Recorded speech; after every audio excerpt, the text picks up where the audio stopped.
Virgulino Ferreira, o Lampião, bandoleiro das selvas nordestinas, sem temer o perigo nem ruínas.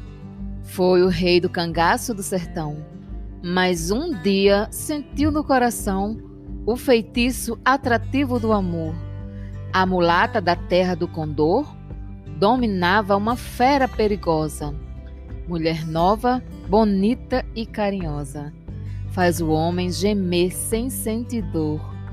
Quer saber quem é essa mulher que vamos falar hoje no segundo episódio da série de Mulheres Arretadas do Nordeste?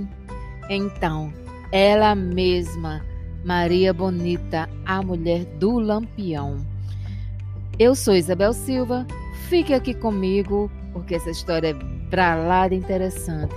Sejam todos muito bem-vindos ao nosso programa semanal podcast Guarda-Roupa Feminino.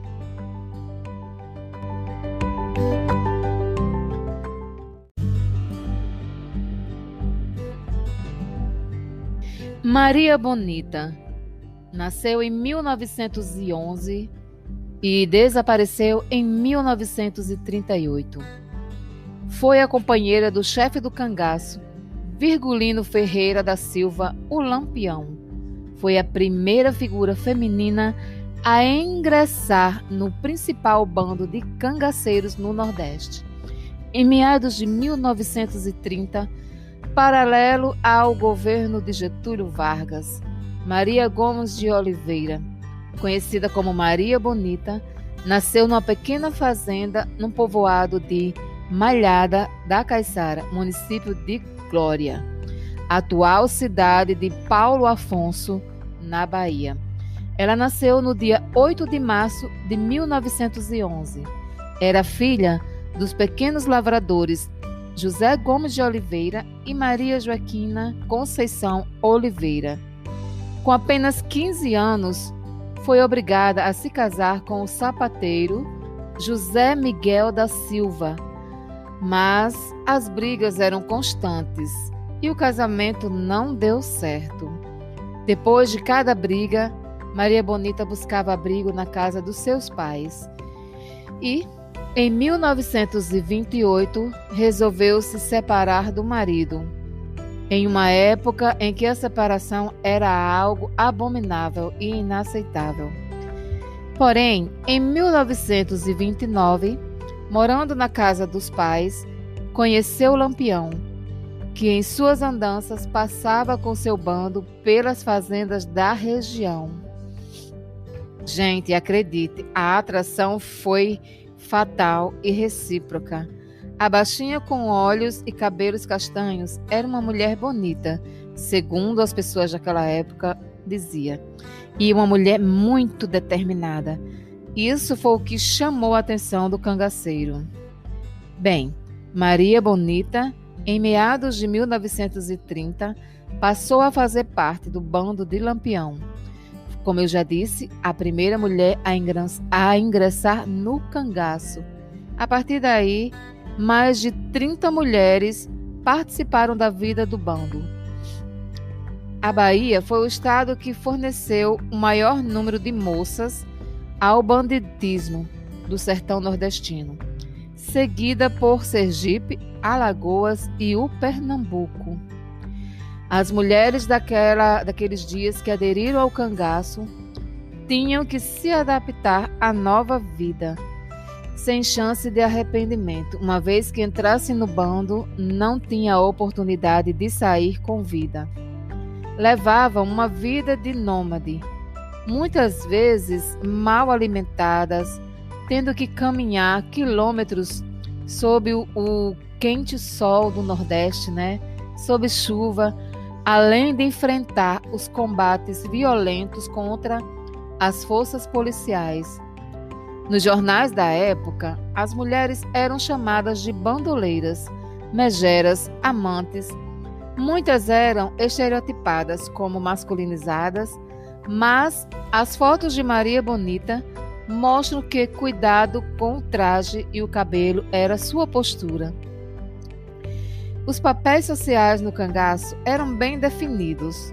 Ao homem, Cabia zelar pela segurança e sustento dos bandos. A mulher, ser esposa e companheira. Durante a gestação, elas ficavam escondidas. Depois do nascimento do bebê, eram obrigadas a entregar a criança aos seus amigos, porque não havia condições de levarem crianças nas andanças desses bandos. Porém, Maria Bonita teve 3 filhos durante esse período.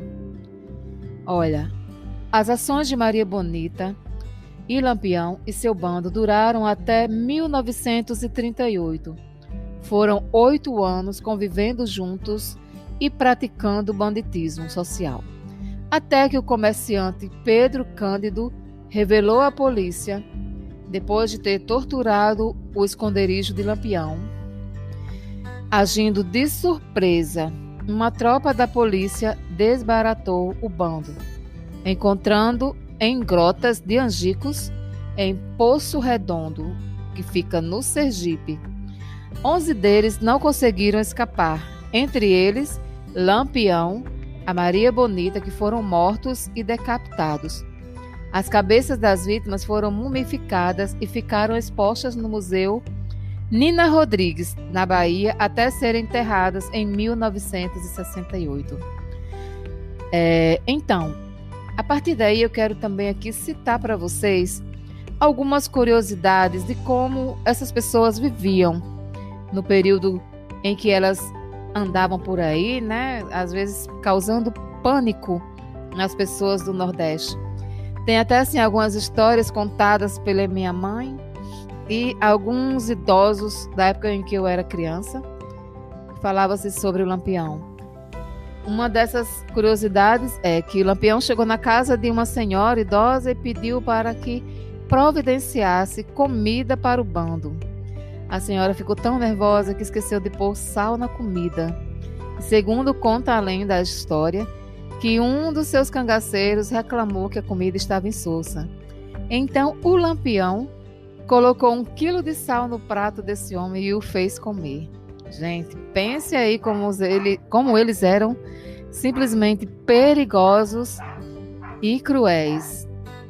E falando mais um pouquinho sobre a Maria Bonita, Maria de Déia vivia com diversas joias, as mais caras do sertão, todas roubadas por Lampião. Em uma das mãos, ela carregava anéis em todos os dedos. Na outra, empunhava um Colt calibre 38. Seu punhal de estimação tinha 32 centímetros e era feito de prata, marfim e ônix. Vejam só, mesmo no Nordeste, né, com tantas dificuldades, ela ostentava.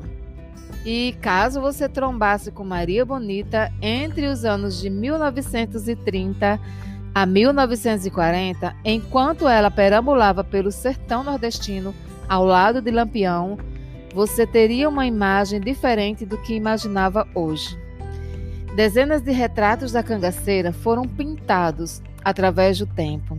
Mas qual é o real? Ninguém sabe. Maria de Déia, como era conhecida, ainda em vida, recebeu muitos vocativos, entre eles transgressora e empoderada.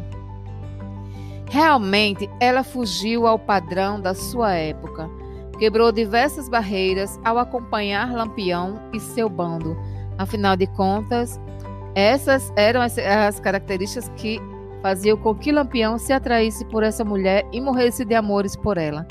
Porque sendo ele tão bravo e temido por todos, se dobrava diante desta mulher. Para começar, ela era casada quando a conheceu o cangaceiro. Esposou-se com 15 anos com um primo sapateiro. Em pouco tempo ficou frustrada com sua relação e um dia, quando Lampião visitou a sua casa de sua mãe, a chance de ficar com o homem internacionalmente famoso, sim, porque Lampião já era conhecido internacionalmente por conta da sua crueldade e das suas ações com seu bando. Maria de Déia vivia com diversas joias, como